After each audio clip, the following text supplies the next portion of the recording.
What is going on, guys, and welcome back to another video. Today we are doing another, I wouldn't say a mod, it's not a mod, it's actually kind of maintenance and something that needs replaced on the WRX. The wheel studs are needing replaced. Simple as that. They're old and I had to cut them to work with my 20 mil spacers with the Work VSXXs. When you run anything smaller than a 25 mil, like these 20 mils right here, these studs will stick past the spacer. So a lot of wheels have a cavity in the back of them that allow the studs that poke through to have a spot to go in the wheels. The Works did not, so I cut the studs flush with the spacer.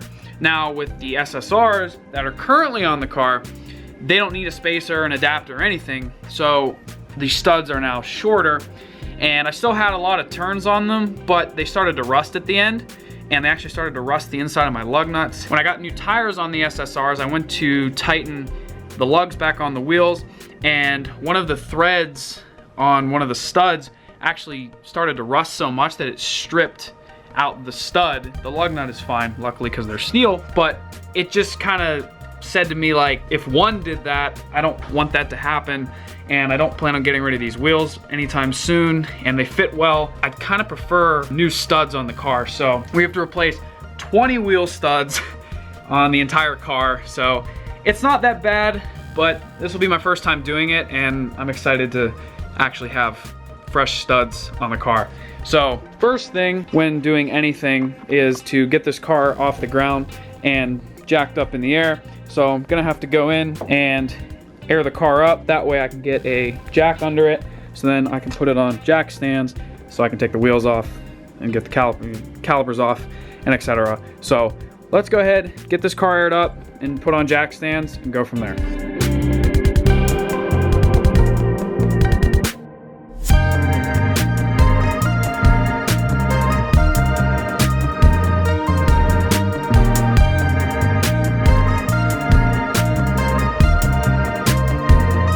Alright, so we just got the car jacked up in the air, and we're gonna go ahead and start on the front and get this wheel off.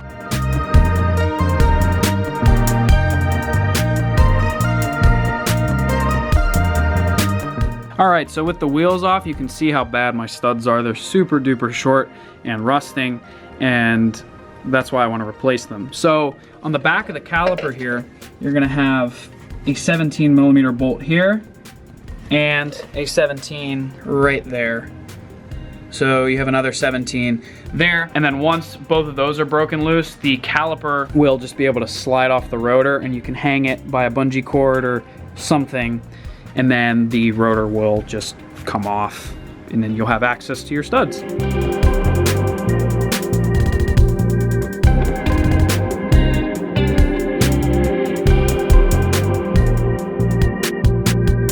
So with the rotor out, you're gonna see you have access to your studs, and they're just driven in from the back. So right here at about the middle mark is where you have the most access to the back of them.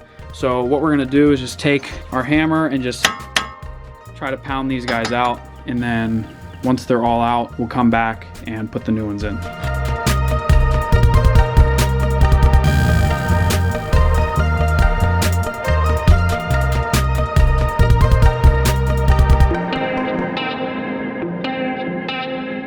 All right, so we got all 5 of the studs pounded out. They actually came out a lot easier than I was expecting, especially with the condition they look like. As you can see, they are splined, so they have these grooves right here, so they're slightly larger than this opening. So when you go ahead and try to put them back in, they're not gonna go directly back in. You actually need to grab yourself some washers that can fit over the opening here. Let me grab a fresh one just to show you. You're gonna have to reinsert it from this spot right here. And as you can see, it's not gonna just go right in. So what you want to do is take some washers that you might have, because as you can see, the studs actually, the threads actually run out before it bottoms out on the hub here. So you can go ahead and grab like a washer or two and set them over.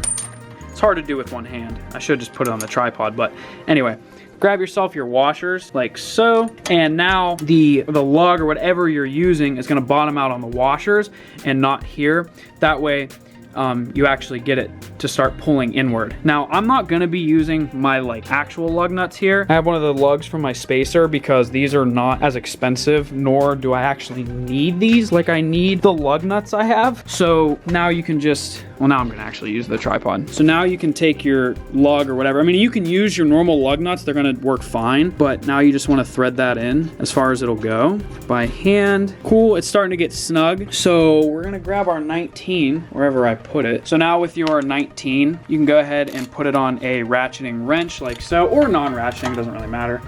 And start to thread these guys back into place. And you wanna make sure your hub doesn't move while you're doing this. And then I'm gonna check the back to make sure it's actually going in straight, which it is. So now once it's started like so, this is optional. I've seen guys do it all by hand, or you can switch over to an impact and lightly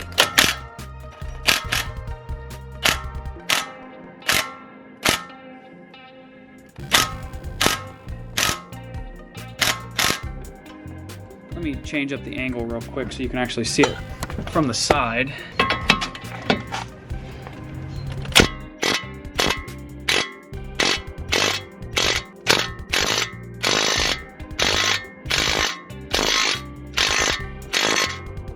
All right, so once it's bottomed out on the back, so it's flush on the back of the hub here, you're as far as you need to go, and you can put your impact in, you know, to loosen. It should take the lug right off, leaving you behind. So now this should be straight, which it looks straight to me. When you check the back, the head of it is flush against the back. Got to do this 4 more times, and once we're done, this thing is good to go.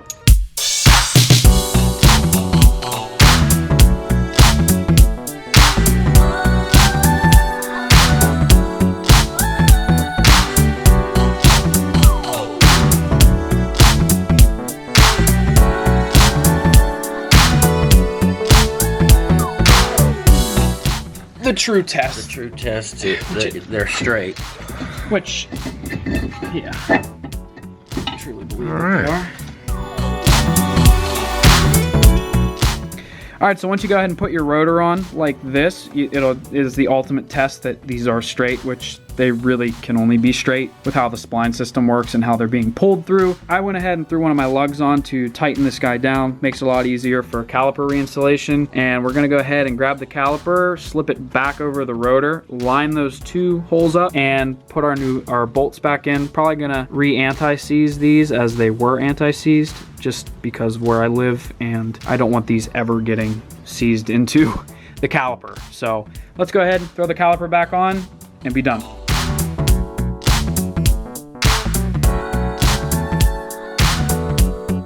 All right, so now that you bolted up your 2 bolts here, you're actually good to go. You can go ahead and put your wheel back on and tighten up all your lug nuts. But for me, I have to do all of the rest. This took me about 20 minutes from wheel off to its current state. So honestly, if you think about it, it's really not that much work. And if you only needed to replace one, this would be a walk in the park. And while you're in there, you can do brakes and whatever you need to do. So I'm gonna go ahead and do the rest and probably time lapse the rear when I get there.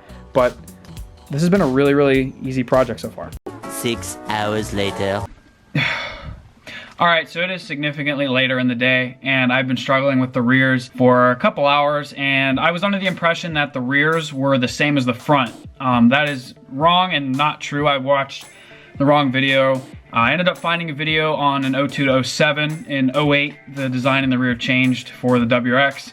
When it comes to this style, you're gonna be met with something that's not the same as the front. And the one video I watched, he actually removed the ABS sensor. And if you guys know anything about the ABS sensor, and something I just learned about the ABS sensor, is it oftentimes will just seize itself right into its mounting hole. And that is, I guess, the right way to remove wheel studs with this style setup. So once you go ahead and get your caliper off, which is the same as the front, just with a 14 millimeter instead of a 17, remove your caliper like the front, and then remove your rotor, making sure your e-brake is down, because if it's up, you're not gonna get your rotor off. So you're met with this system rather than the way the front is set up. So if you look at this, you can see how these studs are gonna hit this ABS sensor wheel, and the ABS sensor is hidden right back there. So in theory, you would go behind here and unbolt your ABS sensor, and it would just wiggle itself out, and you would undo these 4 Allen key bolts and then just push this disc to the side, pound your studs straight out through the ABS hole, and put a new one in, tighten it up, boom, you're done. Now, this ABS sensor, if you have any bit of rust or the car has seen any weather, they're very sensitive and prone to breaking, expensive, and they seize up. So I completed the other side by working with the e-brake system. So if you come down here to where your 2 shoes connect right here, you should have an adjustment piece and 1 spring that connects from this opening to this opening here. Now I looked at this and thought, well, look at all this space back here. Why can't I knock it out and have it come through and replace through here? So I went and tried that, and it ended up working perfectly. So instead of trying to remove your ABS sensor, I mean, if you want to try it and it comes right out, that's easy, but I'm not going to be messing with a really expensive sensor if I don't have to. So down here, you just pop off the spring with a pair of needle nose and then spread your shoe apart a little bit and pull out that adjustment piece and set it on the ground, and you can then undo these 4 Allen head bolts. This guy right here will just come loose and just steer clear of your ABS sensor here, and this whole thing behind where the studs go through will drop down, giving you enough room to punch a stud through and clearing this. And then you put the new one in, tighten it up, turn it, making sure you stay clear of here, and punch it again. So I'm actually going to be doing the 4 that are left here. So I'll put the camera up on a tripod and actually be able to show you step by step what I did to get these freaking studs out. So to hopefully save you a bunch of time.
So once you go ahead and get all your studs in, you're gonna now need to reseat your ABS plate that is, you know, obviously loose. That is the only way you got these studs out. So there's 4 holes, and you have to make sure that the threaded portions go back. You just line up 2 of the holes and the rest will follow, and you just tighten them down in a crisscross pattern.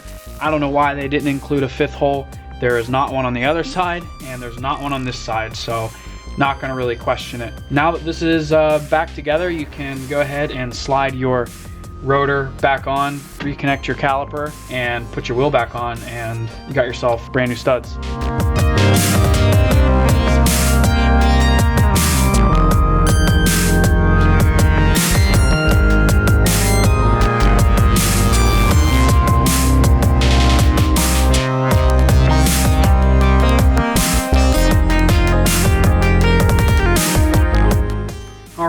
So the car is finally done. We have all new wheel studs on the entire car. It's like 12:30 at night, and I was hoping to get done with this like 4 hours ago. I ended up dealing with some BS stuff that happened on that side in the back passenger, and you know, fumbling with the stupid speeds or ABS sensor, and holy smokes, there's so much on my face.